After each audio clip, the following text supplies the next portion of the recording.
Hello friends, welcome to e-learning platform of Kadi Sharva Vishwavidyalaya. Today we are going a new chapter, that is accounting ratio and interpretation. That is a part of subject management accounting and auditing 2 for TYBCom semester 6.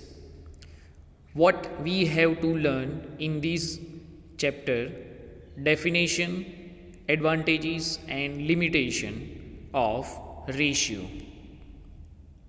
Now first of all, what do you mean by ratio? अब ये ratio क्या है? Ratio it is a method और process by which the relationship of the group in the financial statement are computed and presented. मतलब कि ratio एक ऐसा tool है, it is a tool where we have used in the group of financial statement.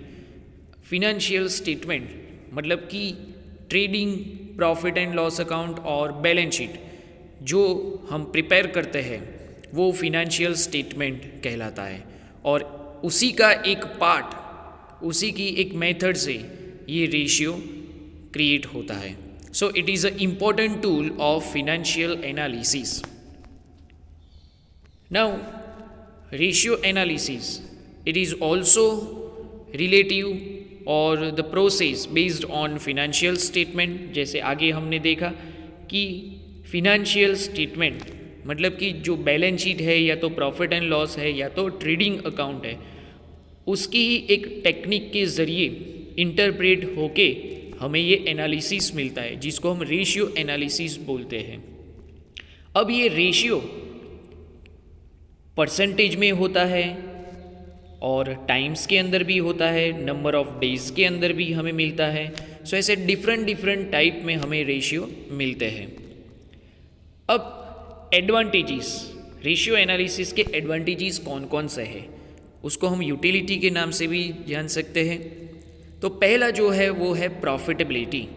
मतलब कि on the basis of कुछ भी हम अगर सेल करते हैं तो उसके ऊपर जो भी मुनाफा हमें मिलता है तो वो हमारा एक एडवांटेजेस कहलाता है. जैसे कि कोई भी ग्रॉस प्रॉफिट गिन लो या तो फिर नेट प्रॉफिट या तो कोई ऑपरेटिंग प्रॉफिट हमें मिलता है तो वो सारे एडवांटेजेस के रूप में हमें मिलते हैं. Liquidity, efficiency, interfirm comparison, indicate trend, useful for budgetary control and useful for decision making.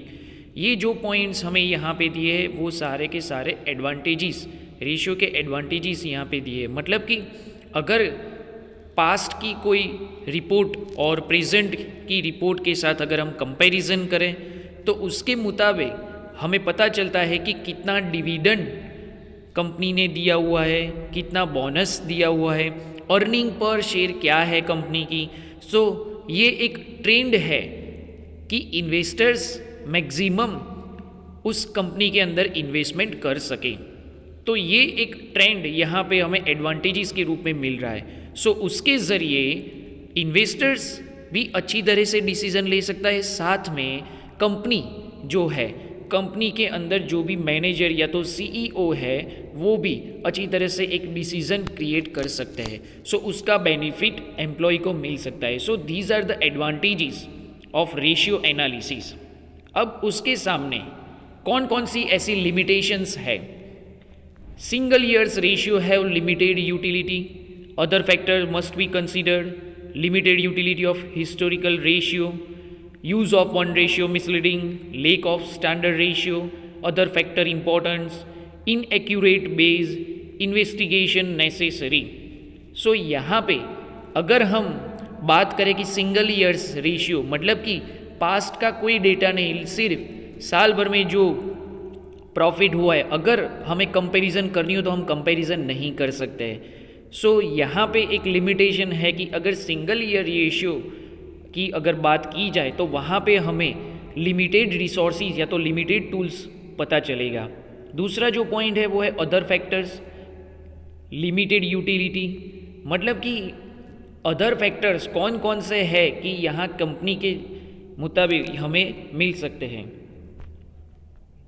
1 ratio या तो लैक ऑफ स्टैंडर्ड रेशियो या तो इनएक्यूरेट बेस, कहीं पर एक्यूरेसी न हो तो हमें कंपनी की जो भी चीज़ है वहाँ पता नहीं चल पाएगा कि कंपनी क्या कर रही है, प्रॉफिट कर रही है या लॉस कर रही है। सो एक्यूरेसी होना ज़रूरी है। और साल में जितनी भी बार अगर इन्वेस्टिगेशन आ रहा है या तो इन्वेस्टिगेशन हो रहा है तो वो भी जांच ज़रूरी है, ताकि पता चल सके कि एक्चुअली में ये कंपनी स्टैंडर्ड है कि नहीं। सो उसके मुताबिक हम ये लिमिटेशंस यहाँ पे रखकर रेशियो फाइंड आउट कर सकते हैं। तो ये थे लिमिटेशन ऑफ रेशियो एनालिसिस।